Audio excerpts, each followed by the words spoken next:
안녕하세요. 법률사무소 예지입니다. 이번 시간에는 사례 발표 첫 번째 시간으로 금년 1월 25일 서울회생법원에 접수한 사건입니다. 이분은 보험설계사가 직업이신데 코로나로 인해 상당 기간 소득이 없어 소득증명이 곤란하신 분이었습니다. 개시 결정이 날 때까지 소득증명에 대한 법원의 보정이 어떠한 식으로 전개가 되는지 살펴보기 위해 이 사건을 소개하게 되었습니다.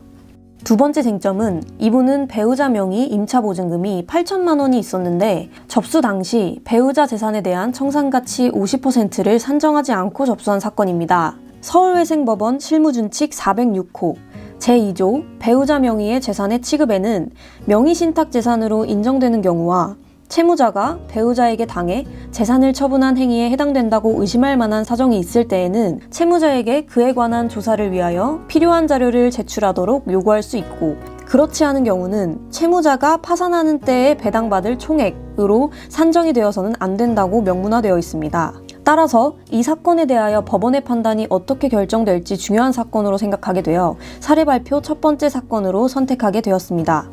일반사항입니다. 이 신청인은 59세의 나이로 자녀는 모두 성년이 되어 부양가족이 없으신 분이고 채무 1억 정도로 적지 않은 채무지만 최근에 발생한 채무는 총 채무의 약 10% 정도로 미미하며 사행성 채무 또한 전혀 없이 순수한 생활비로 발생한 채무입니다. 보험설계사로 일하고 있었지만 코로나로 인하여 수입이 전혀 없었고 빚독촉에 시달리다 못해 본 사무실을 급한 마음에 내점을 하셔서 상담을 마치고 향후 기본소득 180만 원은 발생할 것이라고 소득진술서로 소득신고를 하였습니다. 소득진술서는 이런 식으로 작성하여 접수하였습니다. 부양가족이 없어 본인 생계비 117만 원을 제외한 변제금 63만 원을 36회 납부하는 변제안을 작성하여 제출하였습니다. 하지만 배우자의 재산인 임차보증금 8천만 원에 대하여 50%를 청산가치로 산정될 것인지의 법원의 판단에 따라 변제금이 올라갈 수 있는 여지가 남아 있습니다. 이제 신청인의 일반적인 사항을 살펴보았으니 이분이 개인회생을 신청할 수 있는 자격이 되는지 살펴보겠습니다. 보시는 바와 같이 개인회생 신청 자격 어렵지 않습니다. 재산보다 채무가 많으면 됩니다. 어떠한 소득이든 상관없습니다.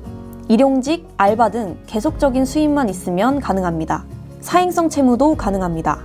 담보채무 15억, 부담보채무 10억까지 가능합니다. 재산사항을 살펴보겠습니다. 재산으로 포함되는 부분은 부동산, 임차보증금, 예금, 채권, 보험 등 다양한 항목이 있지만 모든 재산을 그 가치 그대로 평가하지는 않습니다. 예를 들면 거주하고 있는 집의 임차보증금은 거주의 안정을 도모하고자 소액 임차인 최우선 변제급을 정하여 보호하고 있는데요. 임차 시점과 지역에 따라 그 범위는 다소 차이는 있습니다. 소액 임차인 최우선 변제금의 범위와 기준입니다. 서울특별시부터 그 밖의 지역, 보증금의 범위, 최우선 변제 금액을 표로 설명하였습니다. 예금의 경우는 민사집행법 246조에서는 압류가 금지되는 채권을 규정하고 있고 동조 제1항 8호에서는 채무자의 1개월간 생계유지에 필요한 예금 등을 보호하고 있습니다. 그 금액의 기준은 국민기초생활보장법에 따른 최저생계비 185만 원으로 하고 있습니다.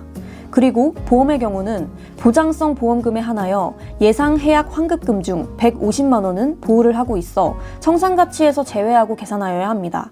다음은 퇴직금의 경우를 살펴보겠습니다. 일반 직장의 경우입니다. 청산가치에서 제외되는 퇴직금은 금융기관과 회사 간 퇴직연금저축 약정을 체결하고 금융기관 계좌에 예치되어 있는 퇴직금에 한정합니다. 따라서 퇴직연금 가입 사업장이 아닌 경우 회사에서 보관하고 있는 퇴직금은 종전과 같이 2분의 1만 압류금지 대상이 되어 나머지 2분의 1은 청산가치에 반영하여야 합니다. 배우자의 임차보증금 8천만 원에 대하여 청산가치에 반영하라는 보전권고 없이 그리고 향후 180만 원의 소득이 예상되는 진술을 그대로 받아들이고 조건부 인가 없이 결정된다면 가장 좋은 결과를 이 신청인에게 드릴 수 있을 것입니다.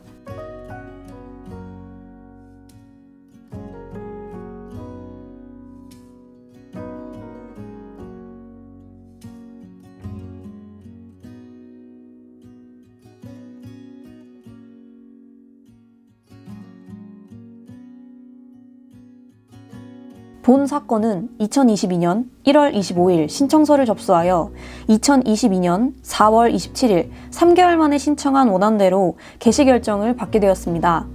이제 또 빠른 시일 내로 시청자가 가장 궁금해하는 사안을 특별히 선별하여 영상으로 찾아뵙도록 하겠습니다. 다음 영상으로 찾아뵐 때까지 늘 건강하시고 평안하시길 기원합니다. 감사합니다.